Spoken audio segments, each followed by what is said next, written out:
Oke, jumpa lagi dengan saya Kristo Teru. Kali ini saya ingin share kepada Anda orang seperti apa yang bisa dapat duit lewat video dan menjadi video monetizer. Nah, ini menjadi sebuah pertanyaan yang sangat menarik karena banyak sekali yang menanyakan hal ini kepada saya. Oleh karena itu, saya ingin membuat sebuah video khusus untuk menjawab ini. Karena banyak orang yang bilang bahwa saya dari profesi tertentu, saya tidak punya skill tertentu, saya tidak punya penampilan tertentu, saya tidak punya kamera tertentu, dan lain sebagainya. Dan kemudian saya jawab dengan sangat sederhana, untuk bisa menjadi video monetizer, sebetulnya Anda hanya perlu satu hal. Satu hal aja, dan itu yang ingin saya sharingkan kepada Anda dalam video kali ini. Juga saya akan tunjukkan kepada Anda bagaimana cara Anda membuat video yang bisa menjual, kurang lebih seperti apa gambarannya sesuai dengan profesi Anda, dan nanti apa yang harus Anda lakukan untuk bisa mulai membangun sebuah flow penjualan lewat video. Karena itu yang paling penting menurut saya untuk bisa jadi duitnya. Oke? Jadi, untuk Anda yang ingin tahu seperti apa, saya akan share kepada Anda dalam video kali ini. Cuman kalau Anda belum sempat untuk nonton sampai selesai, Anda bisa simpan terlebih dahulu video ini, Anda save atau Anda watch later dan lain sebagainya. Pastikan Anda bisa tonton ulang nanti ketika Anda udah punya waktu, karena video ini akan saya buat cukup panjang ya, supaya Anda bisa dapat penjelasannya secara menyeluruh. Nah, oleh karena itu pastikan Anda nonton sampai selesai. Baik. Sebelum saya mulai, izinkan saya perkenalkan diri saya terlebih dahulu. Nama saya Kristo Teru, salah seorang video monetizer. Dari tahun 2014 saya menekuni bidang ini. Dan fokus saya adalah membantu pebisnis untuk bisa meningkatkan omset mereka, profit mereka, terutama lewat konten video. Sehingga hari ini lewat in-house training, lewat online training, lewat workshop, lewat private coaching, dan lain sebagainya, saya membantu teman-teman untuk bisa meningkatkan omset mereka dan profit mereka. Termasuk juga kalau Anda mau belajar secara mandiri, ada e-course-nya, online education ya, training online-nya ya. Bukan cuma tentang video aja, tapi bagaimana cara Anda berpenampilan depan kamera, editing ya, itu bagian kecilnya karena itu udah banyak banget yang bahas sudahan. Terus bagaimana cara Anda mendatangkan trafficnya lewat sosial media, bagaimana cara Anda yang paling penting ya, membuat Anda bisa dapat duit, yaitu push secara halus, secara alam bawah sadar untuk membuat orang-orang bisa membeli produk Anda, itu yang menarik. Semuanya ada ya, semuanya ada dalam e-course saya. Nah, tinggal sekarang adalah Pak, saya ini pengen dapat duit dari video, lewat video. Apa yang harus saya lakukan? Apakah orang seperti saya ini cocok bisa melakukan itu semua? Dan sebetulnya apa sih tipsnya Pak buat saya, strateginya seperti apa? Nah, itu yang akan saya bahas dan bagikan kepada Anda kali ini ya.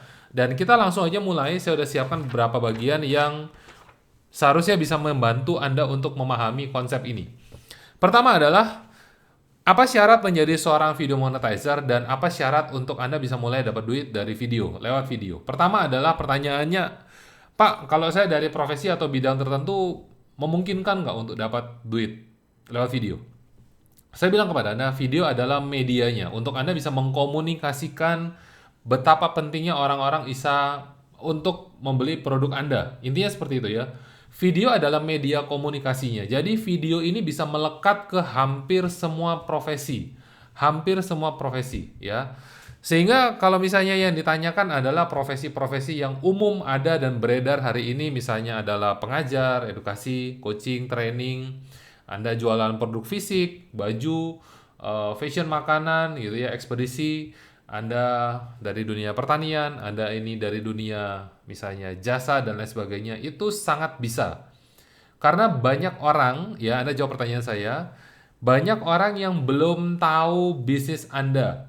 Banyak orang yang belum tahu apa jasa Anda. Betul nggak? Betul pasti. Ya, sehingga Anda hari ini berusaha untuk tampil lebih menonjol, bisa menjangkau lebih banyak orang, dan itu yang paling mudah untuk Anda bisa lakukan adalah lewat video. Kalau paling mudah kan harusnya pakai gambar dan tulisan, Pak. Iya, itu mudah sekali. Juga mudah untuk membuat orang-orang salah tafsir. Salah tafsir. Jadi, artinya sebetulnya mau Anda arahkan kemana gitu ya. Mereka malah menafsirkan sendiri karena mereka membaca sendiri, melihat gambar sendiri, menerjemahkan sendiri, dan membuat kesimpulan sendiri. Itu akan melenceng kemana-mana. Tapi kalau Anda gunakan video, biasanya persepsi orang-orang, mereka menangkap dan membuat kesimpulan itu kurang lebih mirip dengan apa yang Anda sampaikan dalam video. Sehingga akurasinya Anda bisa atur, ya, Anda bisa atur. Yang penting Anda ngerti apa yang Anda mau ceritakan. Dan pasti Anda ngerti apa yang Anda mau ceritakan. Kenapa begitu? Karena Anda menekuni bidang tersebut. Anda menguasai bidang tersebut. Paham ya? Lalu yang kedua, skill. Pak, saya ini nggak biasa bicara depan kamera, nggak bisa public speaking, nggak bisa menceritakan sesuatu, nggak punya macam-macam lah. Alasan aja Anda itu. Ya, saya kasih tahu kepada Anda. Itu alasan aja. Kalau seumpama Anda mau mencoba, saya percaya Anda bisa. Kenapa begitu? Sama halnya dengan misalnya kita bicara tentang pernikahan. Pak, saya ini nggak berani nikah. Kenapa? Ini contoh aja ya. Karena saya belum pernah menikah sebelumnya, jadi saya nggak tahu nanti bagaimana caranya menghadapi istri atau suami, menghadapi anak. Kalau ada masalah suami istri seperti apa, masalah keuangan seperti apa, anak nakal seperti apa. Saya bilang kepada orang ini sederhana. Dia tanyanya sesuatu yang bukan video, bahkan aneh gitu ya. Tapi karena kebetulan latar belakang saya ada dunia psikologi, saya banyak ngobrol dengan teman-teman, terutama tentang parenting. Eh, Satu-satunya cara untuk Anda memahami, menguasai skill tertentu adalah dengan terjun langsung ke situ.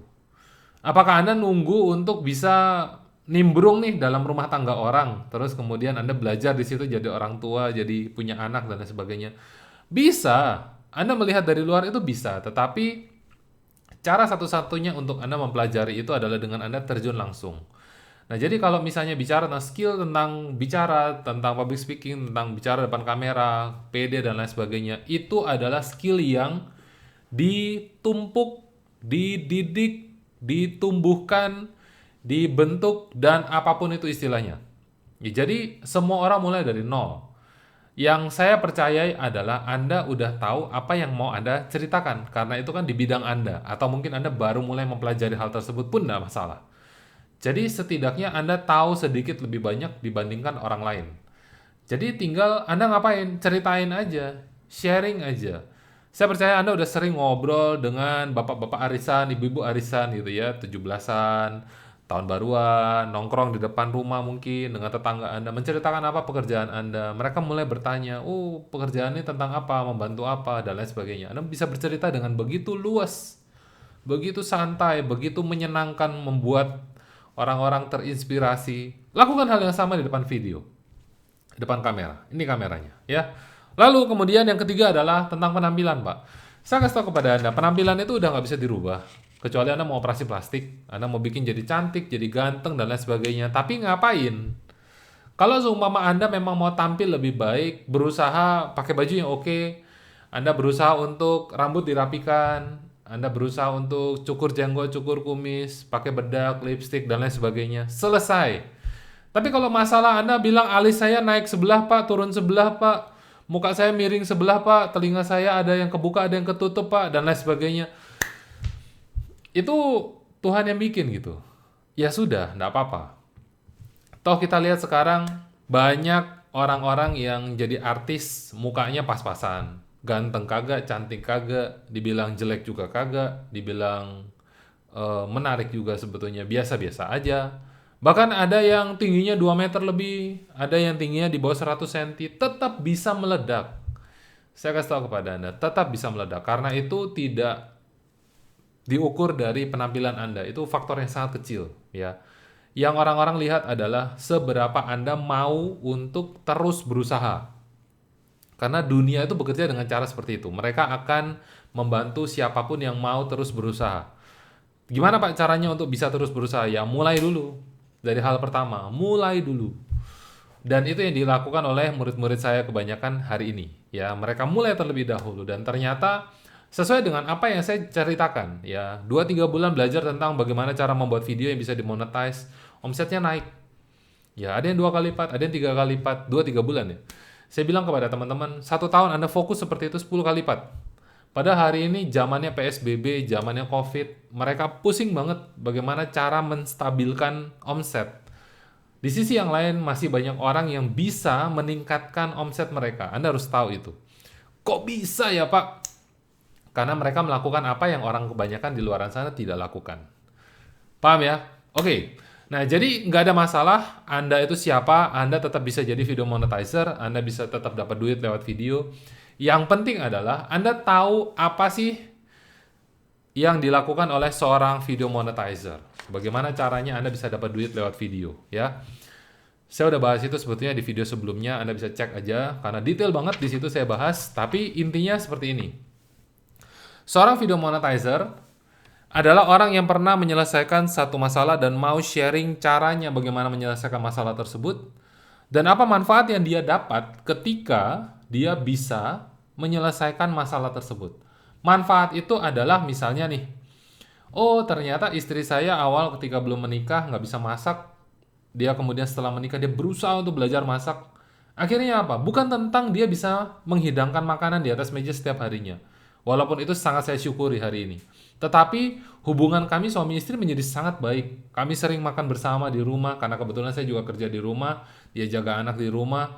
Kita bisa sangat komunikasi kapanpun yang kita mau. Apakah dari awal tidak ada masalah Pak dengan itu? Ada. Tetap ada masalah, kadang kemanisan, kadang keasinan, kadang kurang garam, kadang kurang kecap, apapun itu, dia tahu solusinya akhirnya. Dan ketika dia sharingkan itu dalam Instagramnya, dia sering sharing, ya kan? Bukan cuma yang jadi aja, bahkan yang gagal pun dia sering sharing. Misalnya kemarin mau kasih vermipan ragi di rotinya, dia malah kasih penyedap rasa sampai 5 sendok. Saya bilang tepung kamu jadi gurih dong, gitu ya. Enggak gitu. Malah jadi nggak enak dan lain sebagainya. Nah, tapi kemudian dari cerita tersebut dia sharing kepada teman-temannya. Satu sisi mereka semua terhibur, di sisi yang lain, oh iya kita harus fokus, kita harus konsentrasi. Dan kenapa kok kamu bikin kue? Kamu kenapa kok bikin roti? Ya, saya suka aja ngasih makan orang di rumah, suami saya, anak saya dan lain sebagainya. Dan itu apa efeknya? Efeknya bukan karena kemudian jadi ada makanan di atas meja, tidak. Bukan cuma tentang itu. Tapi efeknya adalah hubungan suami istri, hubungan dengan anak, hubungan keluarga menjadi lebih harmonis. Karena kita bisa makan bersama. Intinya begitu. Sederhananya, ya. Asik nggak? Asik banget kalau saya bilang, ya. Asik banget. Jadi, ketika Anda bisa menyelesaikan satu aja masalah, Anda bisa sharing, Anda bisa ceritakan apa perubahan yang Anda rasakan, manfaatnya apa nih, paling belakang nih, manfaat yang paling belakang. Anda coba pikirkan, manfaat cuma ada 3 sebetulnya. Duit, ya, duit, kesehatan, dan kemudian relasi. Ya, cuma ada 3 ini. Tentang duit, tentang kesehatan, tentang relasi. Oke, nah, jadi kalau seumpama Anda bisa kategorikan, oh tentang duit lebih ke arah relasi atau lebih ke arah kesehatan. Oh, satu lagi, waktu, sorry ya. Jadi, duit itu kemudian larinya ke waktu. Kita bisa nggak ke arah waktu yang lebih cepat gitu. Kita bisa relasi, kita bisa kesehatan, kita bisa intinya ke sana arahnya ya. Intinya ke sana arahnya. Nah, jadi kalau Anda bisa lihat, oh, saya bisa membantu dari segi mana nih? Itu akan sangat membantu Anda. Nah, tinggal sekarang apa flow-nya kalau seumpama saya mau membuat sebuah video yang bisa menyelesaikan masalah itu, Pak. Nah, ini flow-nya. Pertama, Anda pasti harus menjelaskan kepada orang-orang siapa diri Anda. Lalu kita masuk hal pertama, masalah apa yang sedang Anda mau bahas kali ini ya. Jadi misalnya adalah masalah tentang bagaimana cara merawat tanaman, bagaimana cara merawat rambut, bagaimana cara merawat mobil, itu masalahnya. Lalu misalnya, oh aki gue tekor nih, terus harus diapain? Nah, Anda kasih solusinya. Anda cari solusinya dengan cara seperti apa? Tiba-tiba aki tekor di tengah tol, harus ngapain? Anda cerita nih, oh telepon jasa marga, telepon teman asuransi, telepon teman bengkel, telepon teman baik, telepon orang tua. Pokoknya intinya ternyata solusinya adalah telepon. Berarti dari telepon Anda cerita, perubahannya apa yang terjadi? Waduh, untung deh. Teman saya ini sigap, langsung datang. Saya juga nggak habis banyak waktu untuk cari tahu siapa yang harus saya hubungi untuk masalah ini bisa segera selesai. Transformasinya Anda ceritakan, waktunya beres, secara duit oke, anak istri nggak kelaparan nunggu dalam mobil misalnya, dan lain sebagainya. Ya, hubungan relasi Anda dengan pekerjaan Anda juga baik, atasan Anda juga nggak ngomel-ngomel karena Anda telatnya nggak lama-lama amat, ya kan? Nah, terus kemudian cara dapetin solusinya apa? Ternyata Anda jualannya adalah jasa service, panggilan misalnya. Ya Anda cerita, oh gampang nih kalau kamu mau, kamu bisa hubungi kami, ada Instagramnya, ada Facebooknya, ada nomor teleponnya, Anda bisa datang ke bengkel, tapi nggak bisa datang ke bengkel, udah nyangkut di tengah jalan gitu ya. Atau Anda bisa nomor telepon misalnya, Anda bisa email misalnya, dan lain sebagainya. Intinya adalah satu perintah. Nah, ini Anda ceritakan dalam pola seperti ini, ya, dalam pola seperti ini. Masalahnya apa? Bagaimana cara Anda menemukan solusi, transformasinya seperti apa, dan cara untuk Anda bisa mendapatkan solusi tersebut. Anda ini adalah audiens yang lagi nonton, ya. Itu flow-nya, arahnya ke sana. Nah, sekarang kemudian menjadi pertanyaan nih, Pak. Kalau semua orang bisa bikin video dan kemudian dapat duit lewat video, Pak, orang yang paling potensial untuk bisa berhasil di situ menjadi video milioner itu orang yang seperti apa? Nah, saya kategorikan seperti ini. Orang yang paling potensial untuk bisa jadi video monetizer adalah mereka-mereka yang punya pengalaman. Setahun, 2 tahun, 5 tahun, 10 tahun, 20 tahun, terserah. Pokoknya punya pengalaman, ya. Mereka adalah orang-orang yang memang udah terjun langsung di lapangan. Mereka tahu situasi di lapangan. Mereka pernah mengalami hal tersebut. Mereka mungkin walaupun ada 1-2 situasi yang mereka nggak bisa alami secara langsung, tapi mereka pernah dengar. Mereka sering melihat ada studi kasus, sharing, ikut simposium, ikut seminar, ikut workshop, ikut tukar pikiran, brainstorming dan lain sebagainya. Ya, pengalaman. Mereka yang punya pengalaman ini adalah mereka yang paling potensial untuk jadi video monetizer karena mereka punya banyak cerita yang bisa di-sharingkan. Tapi Pak, kalau pengalaman saya sedikit, bagaimana caranya? Gampang, ya. Ada satu orang namanya Pat Flynn, dia baru mulai menjadi seorang eco-green arsitek waktu itu. Dan itu adalah sebuah bidang yang nggak banyak orang tahu. Dia pelajari, dia tulis dalam blog. Dia pelajari, dia tulis dalam blog. Ketika blognya mulai tersusun, orang-orang tahu ada blog tersebut. Wih, mereka merasa Pat Flynn ini pakar di situ, jago banget. Wah Pak, saya boleh undang nggak jadi pembicara? Saya boleh undang nggak jadi narasumber, jadi konsultan, jadi ini, jadi itu. Dalam hati dia bingung juga. Saya ini kan cuma orang baru belajar ya. Saya juga cuma sharing. Kalau kamu merasa dapat manfaat, wah bagus banget. Dan dia melihat ada sisi positif di balik itu semua. Ternyata walaupun pengalaman masih sedikit, yang penting Anda mau sharing, orang-orang akan mulai mendapatkan manfaat dari situ. Dan itu bagus banget efeknya. Ya. Lalu yang kedua adalah orang yang punya banyak teori maupun banyak praktek. Orang yang punya banyak teori, saya percaya teori tanpa tindakan adalah tumpul, praktek tanpa teori juga tumpul. Jadi kalau Anda punya keduanya, ini bagus banget. Artinya selain Anda punya jam terbang, Anda juga ngerti keduanya ini, sering melakukan juga, ya. Dan yang ketiga adalah orang-orang yang sering melakukan sharing. Mereka banyak sharing, mereka tahu situasi yang berbeda, penanganan dengan teori saya seperti apa, dengan praktek saya seperti apa. Kira-kira di situasi tersebut harus dimodifikasi dengan cara seperti apa. Itu bakal bagus banget. Jadi orang ini adalah orang yang sangat kaya tentang pengalaman, tentang teori, tentang praktek, tentang dia juga bisa sharing. Ini penting ya. Saya lihat banyak orang itu ngerti banyak hal, tapi dia nggak bisa sharingkan ceritanya, nggak bisa sharingkan pengalamannya. Ini menjadi sebuah tantangan tersendiri. Kenapa? Karena mungkin dia tidak banyak tukar pikiran tentang bagaimana cara untuk ngajar. Ya. Cara untuk ngajar ini juga penting. Saya banyak lihat teman-teman dari profesi yang cukup intelektual, dokter, dosen. Ketika ketemu dengan anaknya di rumah, nggak bisa juga tuh berkomunikasi dengan baik dengan si anak. Memposisikan diri sebagai orang tua, diajak bicara, di-trigger untuk anak ini berusaha melakukan sesuatu dengan benar, dan lain sebagainya. Ternyata ini menjadi sebuah tantangan tersendiri untuk bisa ngajar. Nah, gimana caranya untuk dapat tambahan skill itu, Pak? Jam terbang, nggak ada cara lain. Jam terbang, sering lihat orang. Jam terbang, sering lihat orang. Nah, jadi saya rasa kalau misalnya kita jadi katak dalam tempurung ya, hanya sekecil itulah dunia kita. Ya, that's why dalam satu sisi, saya pernah ngajak istri saya untuk, mau nggak kamu kalau menikah nanti kita keluar dari Surabaya, karena istri saya asli Surabaya. Wah, saya takut ini, saya takut itu. Tapi orang yang bisa keluar dari tempat dia lahir, tempat dia tinggal dari kecil, itu adalah orang-orang yang bisa survive. Itu aja yang dalam pikiran saya. Jadi, Anda hari ini coba keluar. Coba keluar. Anda lihat dunia luar. Anda mau jualan e-course, Anda beli e-course. Anda mau jualan training, Anda beli training. Anda mau jualan buku makanan, Anda beli buku makanan. Anda lihat dunia di luar. Nah, sekarang kembali ya ke materi kita. Sekarang Pak, kalau seumpama saya udah punya materi, saya udah bisa sharing dan lain sebagainya, saya harus ngapain sih? Intinya aja tentang ini. Ya, Anda sharing, Anda bikin dalam bentuk video, lalu kemudian Anda upload, dan Anda share video Anda kemanapun itu. Ya, Prinsipnya adalah ini mesin duit Anda, ya kan? Ini tempat orang-orang bisa klik, oke? Bisa klik ke produk Anda, ke presentasi Anda, ke follow up Anda, ke apapun itu. Dan bagaimana cara membuat orang-orang yang nonton ini banyak, ya? Adalah dengan Anda sharing postingan tersebut ke sosial media. Kalau Anda punya database dalam bentuk email, Anda share di email. Banyak orang yang bilang, Pak, saya bangun Instagram, saya bangun YouTube, saya bangun Facebook, yang nonton kok sedikit. Anda udah kasih belum video Anda ke orang di luaran sana?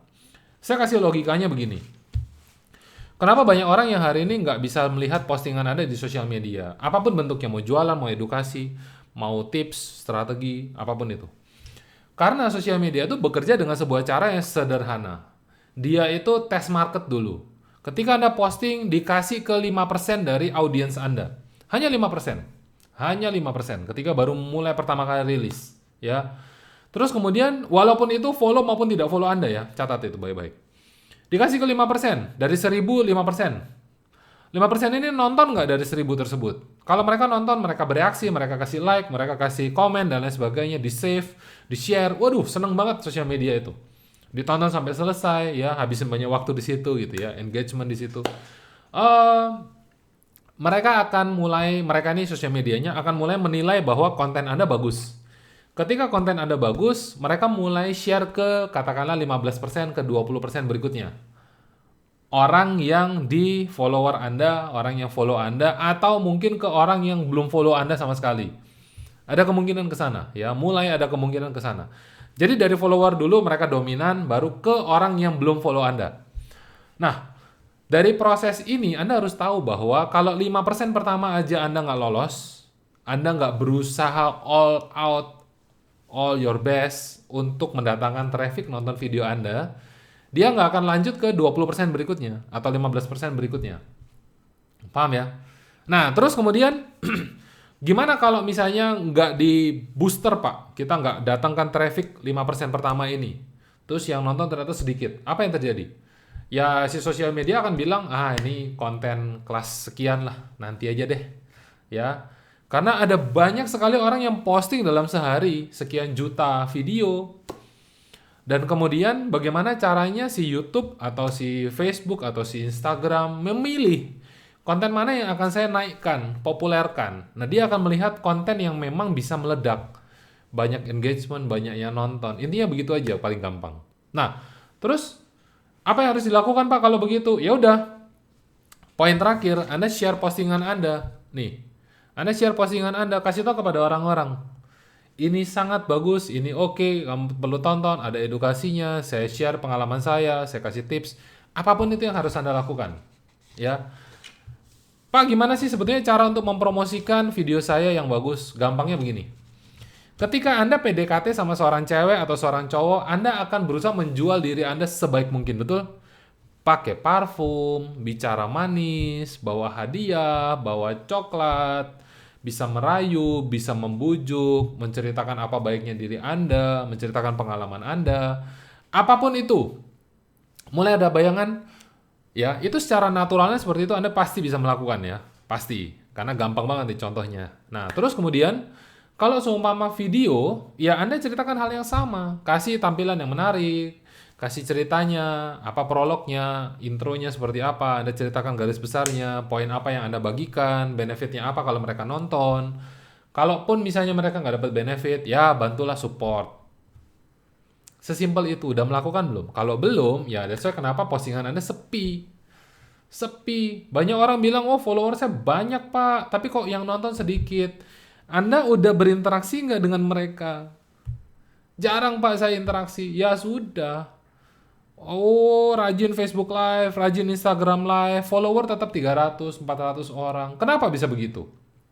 Karena ternyata Anda tertutup. Anda nggak berusaha untuk membuka diri, berkomunikasi dengan mereka. Mereka juga nggak bisa lihat Anda. Paham ya? Nah, lakukan. Sekarang saya mau kasih kepada Anda sebuah contoh kasus. Tentang bagaimana sih orang dengan profesi yang cukup unik untuk kemudian bisa monetize lewat video, ya. Ini penting nih. Oke, kita lihat sama-sama. Kasusnya adalah seperti ini. Baru-baru ini saya menemukan sebuah kendala yang menurut saya agak unik, ya, agak unik.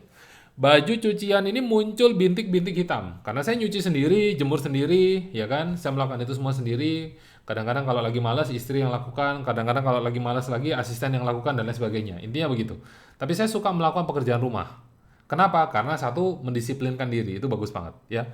Kedua, saya menemukan hal-hal yang perlu saya lakukan untuk kok malah bahas rumah tangga gitu ya. Tapi intinya aja, kemudian saya menemukan problem ini. Loh, kenapa kok kadang-kadang ada bintik-bintik hitam ya di baju ya? Saya berpikir apakah ini jamur ya? Jamurkah? Solusinya apa? Saya mulai bertanya hal ini. Jangan sampai baju-baju yang bagus-bagus, yang mungkin untuk keluar, untuk pergi, yang mahal gitu ya misalnya, itu rusak. Kalau baju rumah yang bolong-bolong pun ya nggak apa-apa, nggak masalah. Kita abaikan itu juga bisa. Tapi kalau baju pergi kan sayang, apalagi saya punya bayi, punya anak kecil. Baju-baju dia kan banyak baru, lucu-lucu gitu ya. Aduh kalau kena beginian kan sedih kita. Nah, cuman ketika saya komunikasikan itu ke beberapa orang, mereka juga nggak tahu ini salahnya apa. Singkat cerita, saya mulai berpikir, gampangnya gini deh. Kalau air kan berarti harus beli filter, ya, beli filter, pasang instalasi dan lain sebagainya kok agak repot. Cari yang lebih sederhana, lebih ringkes solusinya, ganti mesin cuci. Tapi mungkin Anda bisa ketawa bareng dengan saya, ya. Karena ini solusi yang bodoh, gitu ya. Bodoh karena tidak menyelesaikan masalah atau tidak mencari akar masalahnya apa. Tapi ini solusi yang paling praktis. Bagi saya ganti mesin cuci ini adalah salah satu solusi yang mungkin akan menyelesaikan problem tersebut. Tapi ya namanya orang nggak tahu ya. Jangan tertawa. Kita nggak tahu. Itu kadang-kadang kita melakukan hal konyol yang menurut orang-orang ya itu tadi konyol. Tapi menurut kita ya karena kita nggak tahu ya kita taunya itu ya kita lakukan. Ada nggak orang seperti itu? Ada. Dan ini kisah nyata nih. Saya kasih tahu kepada Anda. Ganti mesin cuci. Ternyata masalah yang sama tetap muncul. Waduh, berarti bukan mesin cuci yang salah. Udah rugi mesin cuci nih. Iya kan? Paham ya? Banyak nggak orang yang melakukan hal seperti ini? Banyak loh. Mereka pikir mobil A itu bagus. Mereka beli. Ternyata nggak enak. Yang salah ternyata bukan mobilnya. Dia ganti mobil. Ada nggak kejadian kayak gitu? Banyak. Ada lagi nggak problem misalnya menikah, ternyata istrinya kurang cantik, kurang bisa memasak, dia ganti istri, misalnya kayak gitu. Ini kan contohnya gitu ya. Semakin tinggi contoh saya akan semakin, oh iya ya, berarti bukan ini solusinya. Anda mulai berpikir seperti itu. Tinggal sekarang, bagaimana cara saya bisa menemukan solusi? Ya, saya mulai berpikir, apa yang harus saya lakukan? Nah, sekarang saya balik posisinya. Kira-kira menurut Anda, ada nggak orang di luar sana yang tahu problem yang sedang saya hadapi sekarang? Oh, bajunya keluar bintik-bintik hitam. Dan saya nggak tahu solusinya apa. Tapi mereka udah mengatasi hal tersebut. Oh, gampang. Kadang-kadang sebuah solusi itu cuma sekedar ya cemplungin obat ini, kasih kain ini ke dalam mesin cuci kamu bilas, atau seminggu sekali atau 2 minggu sekali kamu cuci. Jangan ditutup mesinnya ketika udah selesai kamu cuci, dan lain sebagainya. Sesuatu yang nggak semahal ganti mesin cuci. Ada nggak orang yang tahu solusinya? Pasti ada. Anda bayangkan, pasti ada orang yang tahu dan dia merasa bahwa problem kayak begitu ini apa? Kok kamu sampai harus ganti mesin cuci? Pasti ada orang seperti itu. Iya. Cuman masalahnya mereka tidak sharingkan hal tersebut dan saya nggak bisa ketemu itu di Google maupun di YouTube. Karena satu, saya nggak tahu kata kuncinya. Dua, karena mungkin memang nggak ada orang yang sharingkan hal tersebut. Nah akhirnya ketika utak-atik saya cari tahu, problemnya adalah mungkin perlu dibersihkan, mungkin perlu kasih sabun lebih banyak, mungkin sabunnya nggak cocok, mungkin ini jamur perlu pembersih lebih kuat, mungkin perlu extra treatment, direndam dulu atau disikat setelah nyuci dan lain sebagainya. Saya nggak tahu, ya, karena saya bukan expert di bidang tersebut. Nah, tinggal kalau seumpama ada orang yang kemudian bisa menjelaskan problem ini sampai selesai dan bisa membantu saya untuk menyelesaikan problem tersebut, dan membuat saya melakukan sesuatu untuk menyelesaikan problem tersebut. Pertanyaan saya, apakah saya akan ngikutin dia berikutnya? Pasti. Karena dia bisa bantuin saya satu hal. Saya bisa dibantu oleh dia menyelesaikan sebuah masalah. Masalahnya apa? Saya nggak jadi berantem sama istri kalau seumpama ada baju bagus dia yang rusak.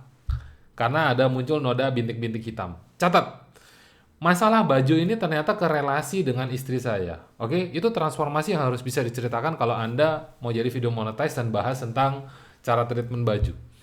Bayangkan, coba Anda bayangkan, kalau seumpama Anda bisa menceritakan hal tersebut. Lalu Anda bilang, oh kasih pemutih ini misalnya, Anda sikat sebentar, selesai. Tapi kalau Anda mau lebih ringkes, Anda bisa baca, saya punya panduannya, ada video, mungkin e-course Anda jual.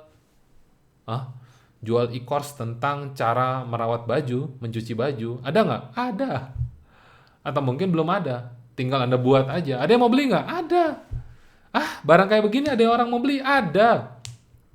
Saya kasih tahu kepada Anda. Di luar sana kalau yang baju yang rusak adalah baju-baju Hugo Boss, baju-baju Lacoste yang rusak harga 2 juta, 3 juta, yang paling murah nih ya. Kalau itu rusak, apa yang terjadi? Pusing loh. E-course Anda katakanlah harganya 200.000, 300.000. Mereka beli nggak? Beli. Terus kemudian masalah mereka selesai, beres. Mereka happy nggak sama Anda? Wah, happy banget. Atau mungkin Anda jualannya adalah obat yang untuk membantu mencuci baju supaya nggak keluar jamur. Anda mungkin jualannya adalah filter air. Anda mungkin jualannya adalah satu alat yang perlu ditambahkan dalam mesin cuci supaya nggak kotor dan lain sebagainya. Problem selesai nggak? Selesai. Dan ketika Anda bisa menjelaskan problem tersebut kepada saya, apa yang saya akan lakukan? Waduh, ini nih persis seperti yang saya lagi alami sekarang. Saya tonton, saya dengerin sampai selesai, saya cari tahu ini jualan apa. Solusinya apa? Dan nggak salah ketika Anda jualan sesuatu, karena saya memang lagi cari solusi. Ketika video Anda ketemu dengan orang yang tepat, apa yang terjadi? Saya beli. Nggak pakai nggak pakai O, nggak nawar, bahkan kalau bisa direkomendasikan juga kepada orang lain karena saya puas. Anda dapat apa? Anda dapat orang yang memang cocok ingin beli produk Anda dapat orang yang memang ingin beli produk Anda, dan Anda dapat orang yang udah senang dengan Anda sehingga direkomendasikan ke orang lain. Widih, enak banget. Bayangkan. Jadi Anda bayangkan situasi ini terjadi setiap hari. Bayangkan, ya. Nah, sekarang kalau mulai dapat gambarannya studi kasusnya, saya mau tutup dengan hal seperti ini. Banyak orang di luar sana yang tidak sadar bahwa proses penjualan itu tidak langsung dengan Anda jualan sesuatu. Anda mulai edukasi kepada orang-orang. Anda bagi-bagi tips gratis, Anda mulai presentasi, Anda mulai follow up, Anda mulai jual produk 1, produk 2, dan seterusnya. Pak, saya nggak pernah ngerti yang beginian. Belajarnya bagaimana? Hampir tidak ada yang ngajarin kepada Anda hal ini. Hampir tidak ada yang ngajarin kepada Anda hal ini. Tetapi saya dalam komunitas saya membantu teman-teman untuk bisa memiliki proses seperti ini, mereka bisa langsung punya. Intinya adalah problemnya bagaimana cara dapat duit lewat internet. Nah, kami buatkan sistemnya. Mereka tinggal promosi aja, mereka bisa dapat duit dan lain sebagainya. Intinya adalah yang dilakukan adalah ini. Nah, ini adalah langkah untuk Anda bisa menjadi video milioner, ya, video milioner. Ini yang saya lakukan dalam komunitas saya, dan saya membantu teman-teman yang mau ambil sistem ini bisa. Intinya begitu, tapi sangat difilter. Tidak semua orang bisa, ya. Ada interviewnya dan itu ketat banget. Nah, intinya begini. Kalau Anda mau jadi video milioner, Anda harus tahu bagaimana cara Anda mendatangkan calon pembelinya, leads. Dan ketika ada orang yang mau beli produk Anda, mereka tertarik dengan produk Anda harus bisa menyimpan database mereka, ya. Bentuknya seperti apa supaya mereka mau store database nama dan email kepada Anda? Anda kasih yang namanya free edukasi. Contohnya misalnya dalam bentuk seminar, e-book, worksheet, cheat sheet, kemudian Zoom online, dan lain sebagainya. Free pokoknya. Free ini antara gratis total atau bayar tapi syarat aja lah, 10.000, 20.000, contohnya seperti itu ya. Terus kemudian ketika mereka udah masuk, mereka pelajari free edukasi dari Anda arahkan mereka untuk melihat presentasi produk pertama Anda. Kok ada pertama, Pak? Iya. Karena ada produk berikutnya. Ya, itu yang bikin Anda dapat duit gede. Jadi pertama, kedua. Jadi free produk, free presentasi, free edukasi ke produk pertama, presentasi di situ. Mulai kasih tahu kepada mereka. Apa sih ini yang sebetulnya mau Anda jual? Intinya begitu ya. Dari sini kemudian bisa terjadi penjualan nggak? Bisa, tapi nggak banyak. Ya, di sini banyak, yang masuk ke sini nggak banyak, tetapi mau banyak harus melakukan fase follow up di nomor 3. Harus follow up. Kalau Anda nggak berani nggak follow up, mereka nggak beli. 80% orang beli itu ketika di follow up. Saya kasih tahu kepada Anda. Bahkan di follow up di atas 4 sampai 5 kali follow up. That's why kenapa kalau Anda mau pakai email, Anda bisa broadcast dengan format yang sangat personal, dan saya baca satu persatu apa yang mereka balas kepada saya. Saya baca. Cuman belum sempat aja balas satu persatu karena waktunya juga pasti nggak cukup, ya kan? Ada ribuan, ada puluhan ribu database email saya. Itu kalau saya balas satu persatu, gempor, ya. Nah, that's why kenapa saya balasnya dalam bentuk video, balasnya dalam bentuk konten. Contohnya begitu, karena saya pingin nyapa Anda tapi belum bisa aja. Nah, sekarang setelah di follow up, mereka beli dong, ya kan? Setelah mereka beli, apakah putus? Kebanyakan orang putus, cuma sampai di sini. Nggak ada berikutnya, sampai di produk satu aja. Karena banyak orang itu berpikir bisnis itu cuma sekedar jual satu produk, selesai. Jual satu produk, selesai. Padahal datengin satu orang yang mau beli itu susah. Saya kasih tahu kepada Anda, susah mengedukasi mereka tentang Anda itu susah. Terus ketika udah susah, Anda nggak punya future value atau future product atau lifetime value atau apapun itu istilahnya gitu ya. Back end produk misalnya yang paling bahasa gampangnya, atau produk berikutnya. Jadi di sini adalah small produk ya. Ini medium produk ya. Ini big produk. Waduh, kok nggak enak bahasanya ya. Apa ya ngomongnya ya? Ini small sell, medium sell, ini high sell gitu ya, high ticket orang-orang bilang. Ini murah, ini menengah, ini mahal. Itu ada seperti itu flow-nya. Atau mungkin ini murah murah dikit gitu ya. Ini normal price, ini mahal dikit, ini mahal. Misalnya kayak begitu. Bisa. Orang-orang melakukan ini nggak? Nggak banyak orang melakukan ini. Tetapi apakah ini bisa dilakukan? Bisa. Dan bagaimana cara melakukan proses ini, Pak? Ini namanya funnel. Funnel adalah membuat orang-orang dari sini udah terbuka pikirannya untuk kemudian ambil apa produk terakhir Anda. Paham ya? Semua orang melakukan itu hari ini sehingga mereka bisa dapat duit gede. Kalau mereka bisa dapat duit gede di sini, Pak, pertanyaan saya, kalau bisa lanjut sampai di sini lebih gede nggak? Bisa. Nah, cuman banyak orang yang putus cuma sampai di sini. Mereka nggak tahu berikutnya, cara bangunnya seperti apa. Bahkan ada orang yang sama sekali nggak ngerti apa itu digital marketing. Mereka nggak tahu sama sekali apa itu funnel. Mereka langsung hard sell di depan. Langsung jualan di depan. Anda bayangkan, itu gila banget kalau saya bilang. Berapa bisa closing, berapa closing yang bisa terjadi, ya. Apa nggak susah nih langsung jualan sama orang yang nggak ngerti apa-apa. Bahkan ketika saya berusaha untuk cari informasi tentang apa yang dia jual, dia bilang tidak ada. Tidak ada Pak tempat untuk menjelaskan produk saya, karena ya cuma ini penjelasannya. Saya langsung pusing. Kenapa? Karena dia cuma ngasih penjelasan tentang produk dia dalam bentuk satu paragraf singkat. Satu paragraf singkat, bayangkan. Saya betul-betul tidak teredukasi, saya nggak ngerti apa pentingnya, saya nggak ngerti ini barang apa, cara kerjanya, manfaatnya apa, bahkan benefitnya untuk apa, cara menghitung, mengukur indikator keberhasilannya dengan cara seperti apa. Sama sekali nggak ada bayangan, karena informasinya terlalu sedikit. Terus, apa yang terjadi? Ya akhirnya saya beli kucing dalam karung, saya beli begitu aja. Asasnya karena butuh. Tapi kalau misalnya ada orang yang bisa menjelaskan dengan baik, orang ini bakal saya pakai nggak? Bisa jadi saya lewat begitu aja. Wah, sayang banget dong. Sayang banget, ya. Jadi sekarang kembali ke pertanyaan utama. Anda mulai kebayang nggak flow untuk menjadi video monetizer? Anda mulai kebayang flow untuk Anda bisa dapat duit lewat video. Bukan tentang Anda nonton video terus dapat duit. No.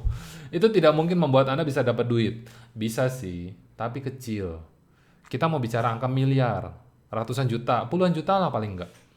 Kalau Anda senang dengan dapat 10-20 ribu rupiah per minggu atau per bulan dari dapat duit dengan nonton video orang,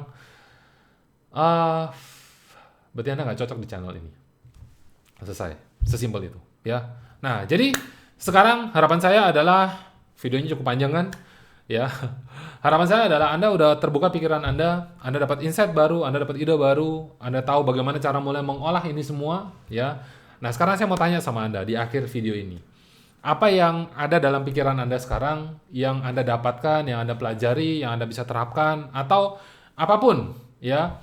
Anda mungkin punya cerita yang menarik, terus karena kepikiran, karena tadi saya ngobrolin apa gitu ya. Anda bisa tulis di komen, saya ingin tahu apa isi pikiran Anda. Ya, saya benar-benar ingin tahu apa isi pikiran Anda.